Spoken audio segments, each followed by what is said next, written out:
Y'all knows before we ask them out for life is that there. Hope you guys having a blessed day. Make sure you subscribe to the notification bell so you don't miss an upload. Now you got Jonathan Majors' ex-girlfriend who has dropped all assault and defamation lawsuits.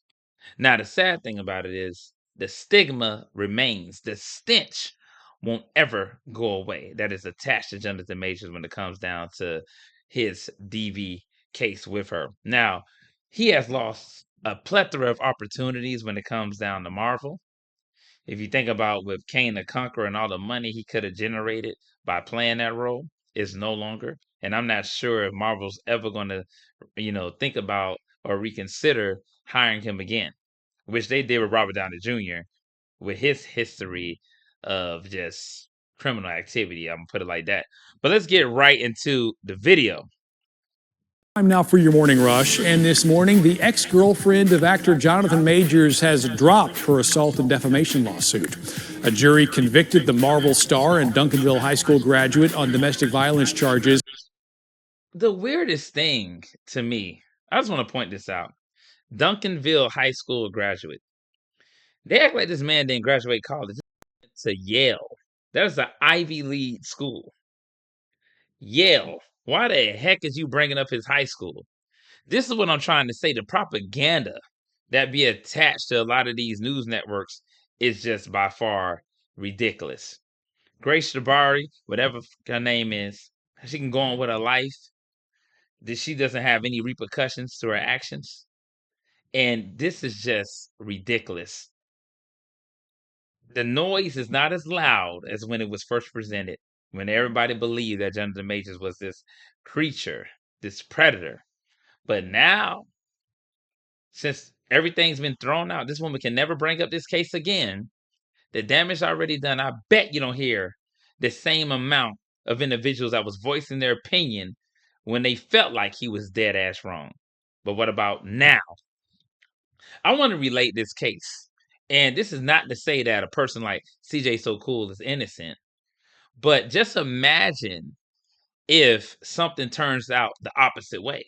I expressed many a times that I feel like CJ is an habitual liar, contradicts himself. I mean, he's double-minded, lukewarm. I mean, somebody like that is unstable in all their ways. But let's just say, theoretically speaking, it goes the other way. What happens then? What happens to everyone that was saying that he was this and the third? But they can't fathom that because in their mind they're going to say, no, he did it, he did it. But imagine what happens as a black man. See, it's different. See, when you're a black man in this country, when there's something attached to you like that, ain't no getting rid of it. So say, even if he goes on with his life and tries to elevate himself in other means, it's still going to be a lingering stench. We got to always remember that. I hope Jonathan Majors, makes it back because I think he's a hell of an actor. And with Megan Good getting engaged is just freaking amazing. I know a lot of people don't like that shit and they think it's a joke, but hey, that's a great thing. Against that same ex, and a judge sentenced him to a year-long abuse prevention program.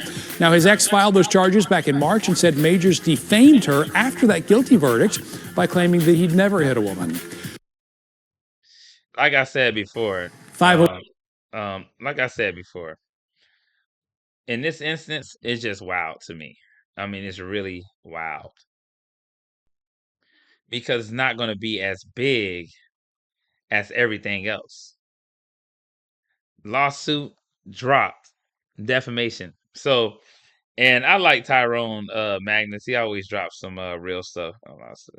Future Kane Dance, and I don't believe they're going to hire him again. If a scammer texted you, Next to this right quick. I don't think they're going to hire him again at all. Because it ain't the same, right? Robert Downey Jr. can get a pass for what he did, right? So let's pull this up. In the Avengers films, as part of his sentencing, Majors was ordered to complete a 52-week in-person batterers intervention program in Los Angeles. Now, I know what you guys are going to say, but I'm going to take a look at this news clip also. I like when he said, I know what you guys are going to say. It's just due to the fact that she has a good heart, right?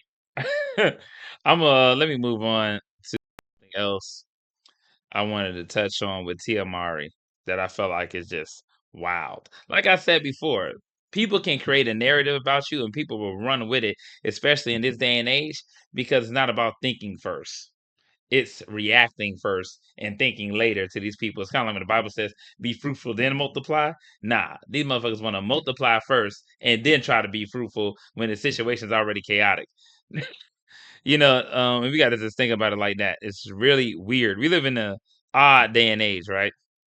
So let me hold on. Let me do this right quick. Let me do this. I gotta block this right quick. And let me pull up this window. It's probably gonna take me out a little bit. Hold on, give me a second.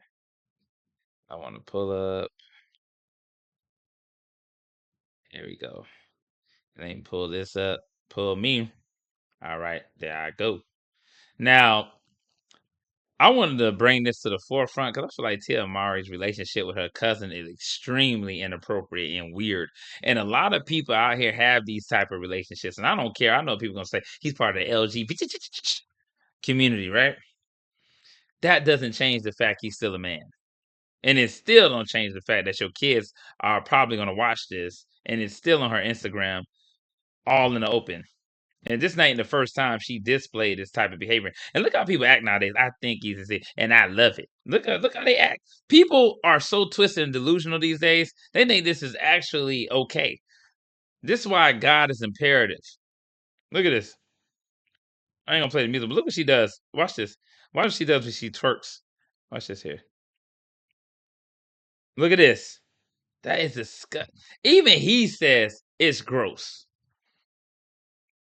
And what people have to realize about Tia Mowry is she's very selfish. She doesn't care about nobody else around her. And she continues to monetize her marriage, her divorce, her graduation, and she's still unhappy. She doesn't even have a good relationship with her sister or her brother. But she brings on other people from sister to sister. The lady who married a LGBT man talking about something she had it all at one point. The Beach Boys, right? Because she had a little side pieces. This is by far diabolical. Thinking it's funny to be inappropriate with her cousin. We have to learn how to take away what we see. Because remember, it's the blind leading the blind. Because we cannot live by sight alone, but by faith.